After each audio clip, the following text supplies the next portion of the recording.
What's up, guys? Welcome back to Newswave. So, in the interest of hedging my bets for which data stealing app will end up on top, I did make a Threads account, SpawnWave YT, and then I immediately got banned there because some platforms just can't handle the truth. But my account's back up, so if you end up making a Threads and you want to check it out, I will be there. You can follow me, and I will post updates for Newswave and other things there like I do on Twitter. But today, we do have a bunch of stuff to go over, which includes some controversy around Final Fantasy XVI and how it's performing in its second overall week. We also have to talk about Nintendo, as the Switch has done something that it never has before in the 6 years on the market, which is making people wonder if we are going to get another platform from them anytime soon. And we also have Capcom, who did talk about Mega Man, mostly because investors press them a bit, and we'll see what they had to say. Guys, if you enjoy these videos, make sure that like button helps out a ton. And if you're new here to the SpawnWave channel, make sure you subscribe down below. We're gonna start today with Mortal Kombat 1. We're a little over 2 months away from its release, and I'm getting more and more excited as we head towards it. I enjoyed Mortal Kombat 11 and the idea of them rebooting basically the timeline here and reintroducing characters.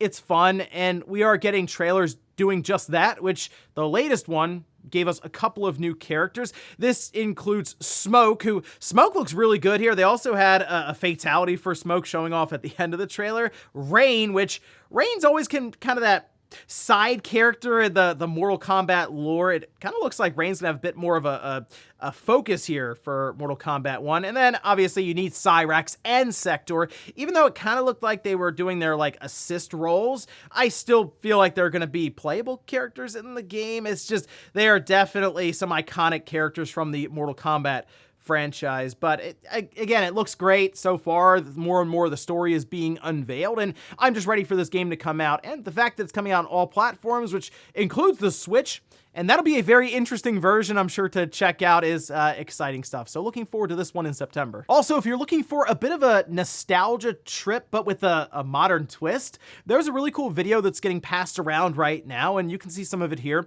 This was shown by Pineapple Puppy, and what this is are mock-ups of Switch games if they were on a Wii device. So let's say Nintendo came up with the Wii concept for being TV channels, essentially. Now, this is kind of how it would be if you were going into the game after you pick it on the main menu. And it's just kind of a fun thing, because when you pick a game on the Wii, it would then go to a screen that had kind of an animation, maybe a sound effect or music and stuff that would play. And it just had a lot of personality to it. It also made me realize that the Switch, at like a OS level, very, very vanilla, not much personality at all. But I understand Nintendo, they designed the Switch's OS to be fast, unless you go to the eShop, in which case it becomes, very, very slow, while also not having any personality. But I don't know, it's kind of a fun thing to see. I'll leave it linked down below in the sources. Definitely check it out and go through it for a bit of that nostalgia trip, but also, I guess what could have been if Nintendo decided to do that Wii concept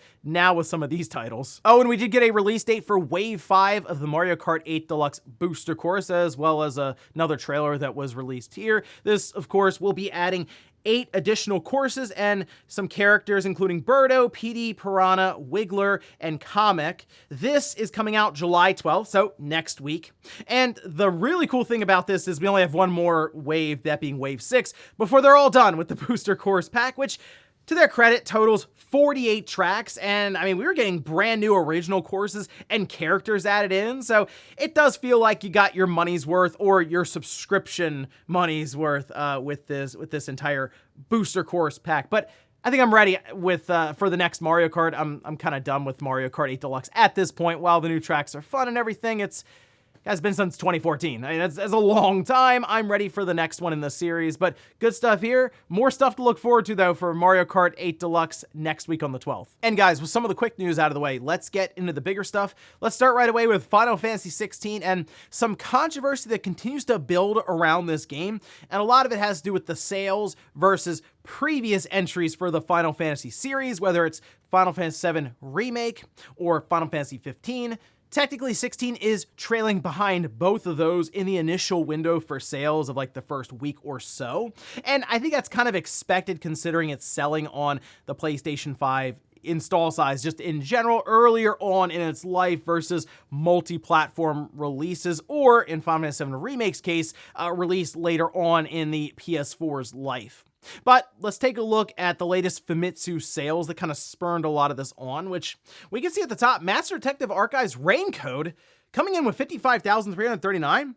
That's actually pretty good. I mean, if you compare it to some of the Danganronpa games, it's sort of right there in the middle, which, again, that's really solid there for an opening week for a title like that at 55,000 copies. But then you can see right below it, Final Fantasy XVI. It comes in at 37,763, actually having a near 90% drop from week 1 to week 2, now totaling 373,000 copies sold. And that, again, that's the big sticking point, 90% drop off. We'll come back to that though. Legend of Zelda Tears of the Kingdom is below that, 26,000 copies. Then we have Mario Kart 8 Deluxe, of course, 10,244. Ghost Trick Phantom Detective on the Switch, 8,373. Feels a little low for Ghost Trick. I wouldn't have minded seeing that get a bit higher because there has been interest expressed at least a little bit from Capcom that they may want to pursue this further. But we'll see how sales continue on, and maybe Capcom will share an update there later. Then we have 9 RIP, that's 8,000 copies. Minecraft, Nintendo Switch Sports, Tokyo Xanadu X, Super Smash Bros. Ultimate, that rounds out the top 10. Now, going back to Final Fantasy XVI, a near 90% drop-off, believe it or not, that's actually in line with some of the more recent Final Fantasy games that would release, including 15 and 7 Remake, both of which having an 85 to 90% drop-off themselves in Japan, week 1 to week 2, so this, believe it or not, is actually common. Like, it's not that weird for Final Fantasy to see this, but I think it's because the initial sales out of the gate weren't like blowing the doors off the place or roof off the place or anything. People are looking at saying, well, that feels lower than it should be. But to me right now, looking at 16, based on the fact that it's out on the PlayStation 5 and is immediately the best-selling PlayStation 5 exclusive, I think it's a game that they will attempt to position next to the PS5 going forward, more in the Western audience kind of sectors versus in Japan. It has been brought up. I saw Takashi Machizuki at Bloomberg talking about this extensively, that it feels that Final Fantasy is kind of losing a step in Japan, and I mean, yeah, some of the sales are showing just that. But what was interesting is an analyst there with Bloomberg says that they probably will have to drop the price on Final Fantasy XVI, which is something people aren't bringing up as much. That is also a $70 M-rated game in the Final Fantasy franchise, in order for them to sell more copies and overtake something like 7 Remake and 15. But I think either way, it's going to be something that will be more of a long-term project as opposed to happening in the first year. This is something that Square will have to work on alongside of that PlayStation 5. The good news for Square is that the PlayStation 5 continues to sell really, really well. In fact, based on some recent charts that have been released by, I think, VG Charts and others, the PS5 and the Switch are basically alongside of each other, launch aligned, and the PS5 is just a regular console you put under your TV stand, and it's $100 to $200 more expensive than the Switch. So Square Enix has at least attached their big flagship Final Fantasy to a game or a game system that should do well in the long run, but can Final Fantasy XVI at least remain in the spotlight and continue that sales trajectory? That's the biggest question now. Is this something that can have a long tail in overall sales and eventually overtake Final Fantasy XV? I still think their target is 10 million copies sold, but it's going to be a little while before they get there. Oh, and also don't forget, there is a PC version that most likely is a 1.5 to 2 years off, and that will breathe some more life into Final Fantasy XVI. And there's also the possibility that it finds its way into PlayStation Plus extra tier a couple of years from now or something. Just once again, bringing more interest to the game. So there are at least avenues for Square to take to continue momentum for the game, but we'll see how it turns out. Next up, let's talk about something that the Switch has now done that had not been done previously in the last 6 years that the console's been on the market. In order to go over this, we do have to take a look at the hardware sales from Famitsu, which we can see posted up. This is over on install base forum. With the Switch at the top, 106,214 systems being sold, and that's actually above the 105,990 that sold the week prior And you can see the PS5 below that, 49,294. So despite Final Fantasy 16 being out there, I mean, the Switch more than doubling up on the PS5 in Japan, the PS4 just over 2,000 systems selling, the Xbox Series 971, then the 3DS at 40. Now, the big thing about this is Nintendo had a massive June in Japan, and it makes sense considering Tears of the Kingdom, yes, did release in May, but has continued momentum all throughout June. And I noticed Stealth had posted this up about Nikkei, reporting that in Japan, Switch sold 308,000 units in June, 68% higher than last year, and the best June Switch has ever had. And yes, looking at the article that's being referenced here, they do mention exactly that 68% jump, but they do talk about this being a record high for the month, and the inbound demand, they mention foreigners visiting Japan is growing. That's driven by the work of Legend of Zelda and the hit of the Mario-themed movies, as well as the depreciation of the yen. So they do kind of mention people sort of visiting Japan and buying up Switch systems, which the yen kind of being a bit weaker right now. I guess that would play into the idea of, yes, people scalping Switches a bit outside of the region. But the biggest thing here is, despite the Switch coming out in 2017, March 2017, here we are now in July 2023, looking back on June, and that's the best June it's ever had. That's ridiculous. I mean, it's also in a region in Japan where they have nearly 30 million Switch systems have sold. We all figure, everyone has one. Apparently not. Or people are buying multiples, or they're taking them outside of Japan and reselling them. Doesn't really matter that much, considering Nintendo is still just selling systems, and yeah, they're getting the money for it. Also, if you take a look at the hardware comparisons for lifetime sales, the DS best-selling system in Japan, the Switch appears to be on a crash course with its lifetime sales, and it looks like it's gonna happen. The Switch most likely will become the best-selling system in Japan, and you know what? At this rate, it'll probably happen in the next 1.5 years or so, because you still have the holiday coming up for the Switch with some big titles and Super Mario RPG, and you also have even Star Ocean as that third-party support, and yeah, Super Mario Bros. Wonder. So it's looking like the Switch is unstoppable in Japan, and it just keeps on rolling. Best June it's ever had. And yeah, we're in the 7th year for the system. Next up, let's talk about Capcom and their Q&A with investors. And I will admit, there were some pretty good questions here.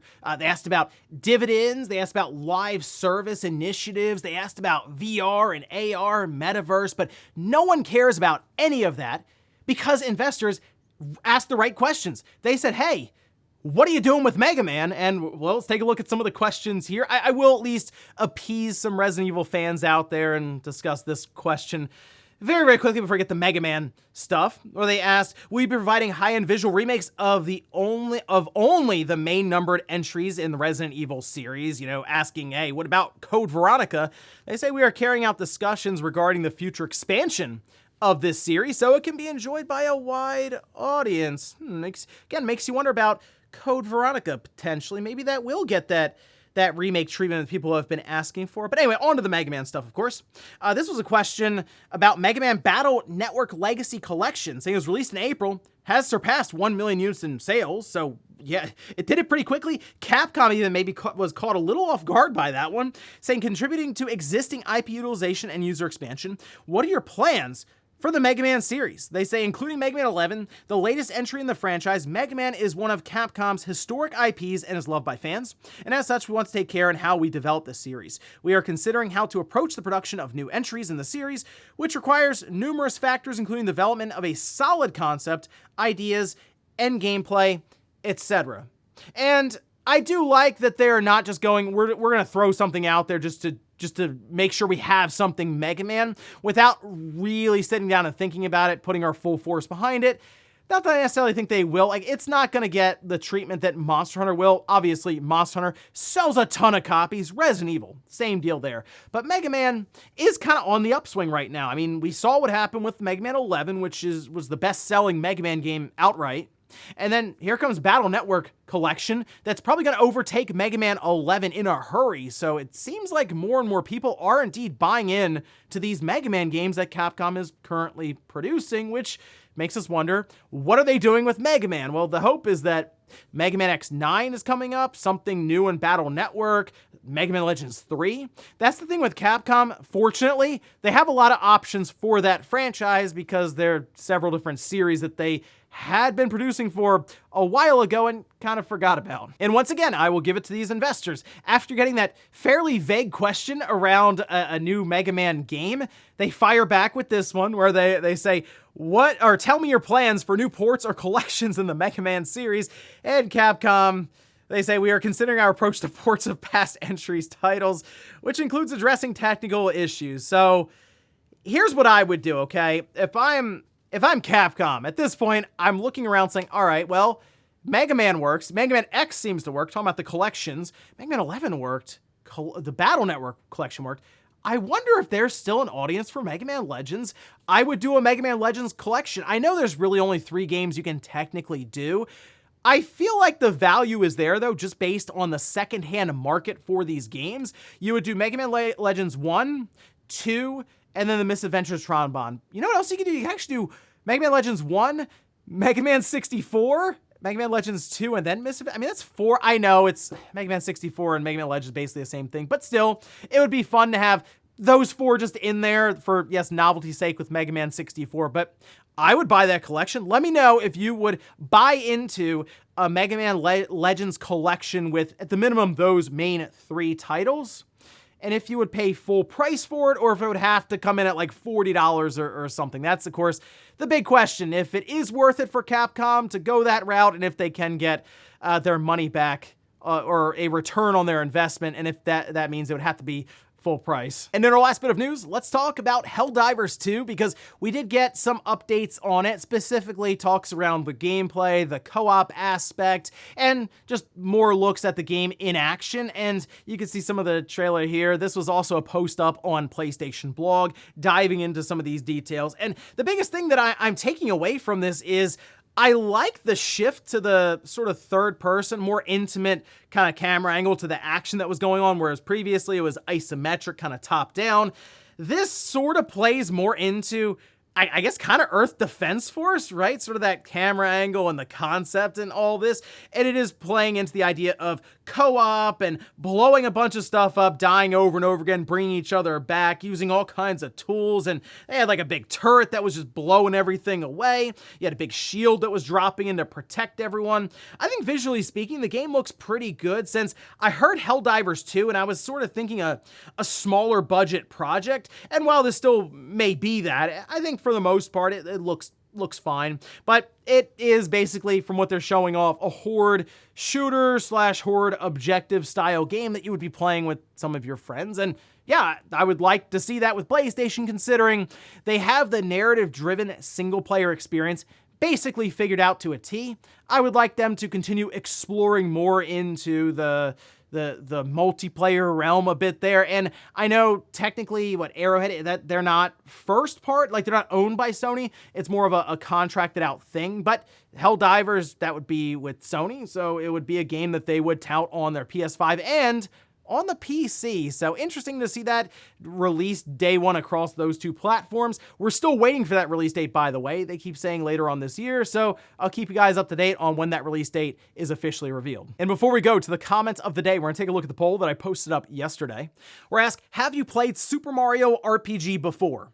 61% say, no, I haven't played Super Mario RPG. And then it was split 19 and 19 between, yes, I played in the 90s when it first came out on the SNES, or yes, but later on when it dropped on other platforms, it came out like Virtual Console and even the Super Nintendo Classic, for example. This is interesting. That's a fairly large audience that's never played the game before, that maybe they saw that trailer for the remake and it didn't hit them like it would me, or maybe some of you who have played the game back in the Super Nintendo or even more recently, and you're like, whoa, this looks way better, but it's still keeping that fundamental gameplay style, it being turn-based and having some of those quirky characters, right? Especially with Gino, which is a fan favorite, but I'm interested to see if this can even find a new audience, that it is able to introduce itself to and then reintroduce itself to many of the longtime fans of the game from the Super Nintendo days. Definitely interesting stuff there. And we'll finish up with the comment of the day as you're seeing here. This is from Troll saying, I'm not ashamed to say that I'm 40 and this is the most important news show I watch every morning. Thanks, good sir. I was very happy to see that there is like 700 upvotes for this. So shout out to everyone out there in the comments going back and forth with this. It is fun to go through the comments and see some of those down there because it reminds me that it wasn't just me back in the day in like the early 2000s who saw X-Play and G4 when it was in its like heyday, when it was like in its prime, right? Not what they try to do recently, but like back then, and you were watching the coverage for E3 and they were showing off these GameCube and Xbox and PS2 games, whether it was through X-Play, for example, Attack of the Show, or even Cinematech, where you just sat back and watched the gameplay and the trailers. You're like, it's never getting any better than this. And now we complain about the stiff animation and Spider-Man and Ratchet and Clank and Tears of the Kingdom. But hey, it was a different time back then. But it is really cool to see that down below in the comments, that other people remember those times and still have a lot of fun watching video game news in the morning. And ladies and gentlemen, that's going to do it here for Newswave. If you enjoyed this video, guys, hit that like button. If not, hit the dislike. Leave comments down below about everything we talked about here today. Where's the situation around Final Fantasy XVI with the sales numbers in that second week? Do you think people should be concerned, or is this something that will work itself out over time with sales for the next couple of years? And then also, what about the Switch having the best June it's ever seen in Japan? Do you think Nintendo's sitting back wondering, well, do we have to launch a new system anytime soon? And then Capcom talking about Mega Man, but would you be someone who'd be willing to pay full price for a Mega Man Legends collection? Thanks guys for watching. Have a great weekend. I'll see you back here Monday morning, 8 a.m. Eastern time for Newswave.